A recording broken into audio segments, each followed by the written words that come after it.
In a small village near the dark forest of Osun State, there was a river nobody dared to visit after sunset. The villagers called it the River of Tears. Old people whispered terrifying stories about the spirit that lived beneath its waters, a beautiful river goddess named Yemoja.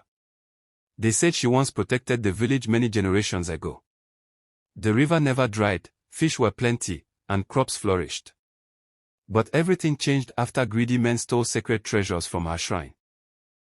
That same night, thunder shook the village. The river turned blood red. Since then, strange things began to happen. Anyone who fetched water after dark disappeared forever. At first, people thought the stories were lies meant to scare children. Until Ton returned home. Ton was a stubborn young fisherman who feared nothing. One evening, despite many warnings, he went to the river at midnight to prove the legends were fake.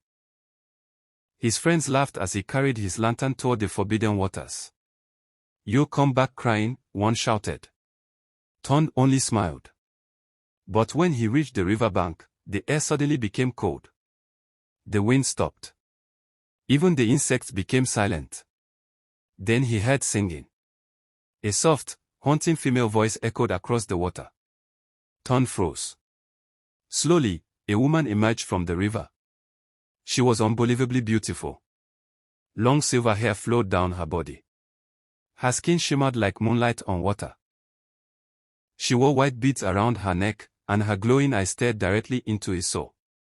"Ton," she whispered. His blood ran cold. "How do you know my name?" he asked. The goddess smiled sadly. "Because your family started the curse." Lightning flashed across the sky. The river began to rise violently.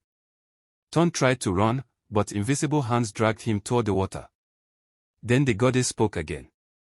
"Your grandfather stole from my shrine, and now the debt must be paid." Ton screamed as ghostly figures rose from the river behind her, spirits of the missing villagers. The next morning, the village woke to terrible news. Ton's empty lantern was found floating on the river. But Ton himself was gone. After that night, nobody ever went near the river again. Yet every full moon, villagers still hear a woman singing from the dark waters, waiting for the next soul.